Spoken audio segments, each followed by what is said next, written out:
breaking news. In fact, Bihar's AIMIM chief and MLA Akhtarul Iman has written a letter to the RJD chief Lalu Prasad.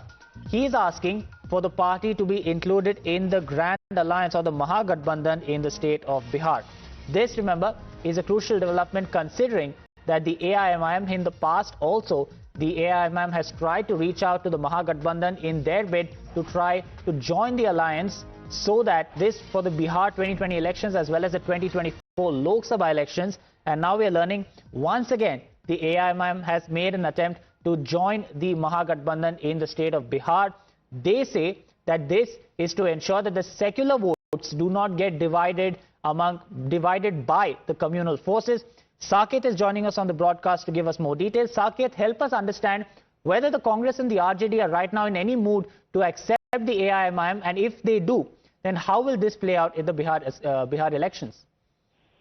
देखिए, RJD की तरफ से पहले ही और खास करके महागठबंधन के और जो दल हैं, चाहे वो कांग्रेस हो या फिर लेफ्ट पार्टी हो, वो पहले ही इन चीजों को इनकार कर चुका है, क्योंकि इससे पहले भी एमआईएम की तरफ से ये प्रस्ताव दिया गया था कि जिस तरह से अल्पसंख्यक वोट है वो ना बटे, इसलिए वो उन्होंने अपनी इच्छा जताई थी कि वो महागठबंधन के साथ आए।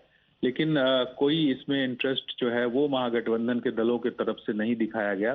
तो ऐसे में एक बार फिर अख्तरुल इमान जो प्रदेश के अध्यक्ष हैं एमआईएम के, उन्होंने पत्र लिखा है और लालू यादव के अलावा जो अलायंस के और पार्टनर हैं उनको भी उन्होंने पत्र लिखा है और उसमें उसी बातों की जिक्र किया है उन्होंने कि जो मुस्लिम वोटर्स हैं, क्योंकि एमआईएम का जो कोर वोटर है वो मुस्लिम ही है। तो ऐसे में उस वोट बैंक में कोई टूट ना हो, एनडीए को हराने के लिए उनको साथ आने की उन्होंने बात कही है। अब देखना होगा, कल यहाँ पर स्टेट वर्किंग कमेटी की बैठक भी है आरजेडी की, उसमें क्या कुछ इस विषय पे कोई बात होती है, कोई नेता कुछ बोलता है, ये देखना होगा। लेकिन पहले ही इन लोगों ने जाहिर किया है कि एमआईएम को महागठबंधन का हिस्सा नहीं बनाया जा सकता है।